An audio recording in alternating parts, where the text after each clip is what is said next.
In this video, I'm going to show you how to use the take function in Excel.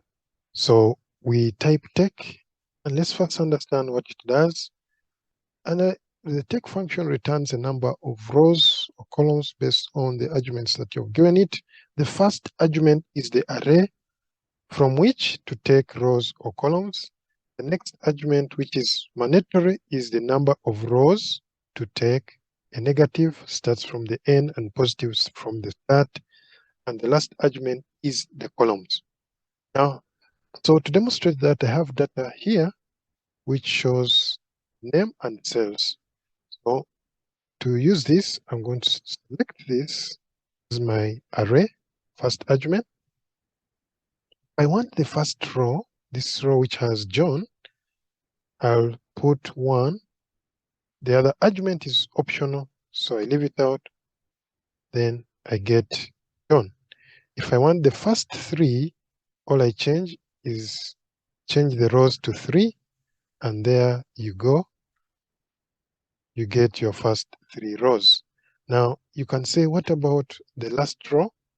Now if you are starting from the last, you use negative, and from top you use positive. So if I say -1, I'm gonna get the last row, which is Barbara, like so.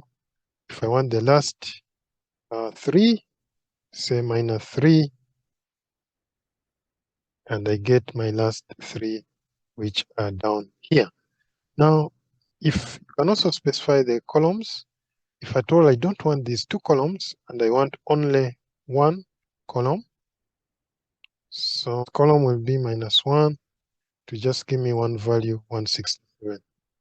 If I want the last 2 columns, there are only 2 columns, and I'm starting from the negative. So if you start from -1 in terms of columns, it will give you this. -2, it will give you 4. And if you want only like the name Barbara, you'll say +1. -1 means row, go to the end, then get the first column like so. So in this video, you can use this in practical sense, is that they can tell you, get me the last row. So all you have to do, type the take function, give it an arrange, and start with -1 as the row, like so. Then you'll be able to get the last row. And of course, this can be dynamic if you change this into a table, so that when another item is added onto here, it can be quite dynamic. So if we go here and we add it to a table, like so.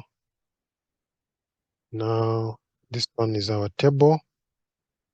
Leave table 1. Yes, this table 1. So if I specify table here, you can see I get this. And if I come here and I add the last one as Robert, whatever amount, press enter, it automatically changes to the last one. So it could be a good instance where you want to use the get the last row. This way you can use the take function to accomplish that. Hope this has been helpful. Thank you for watching. Please subscribe if you have not, and see you in the next video.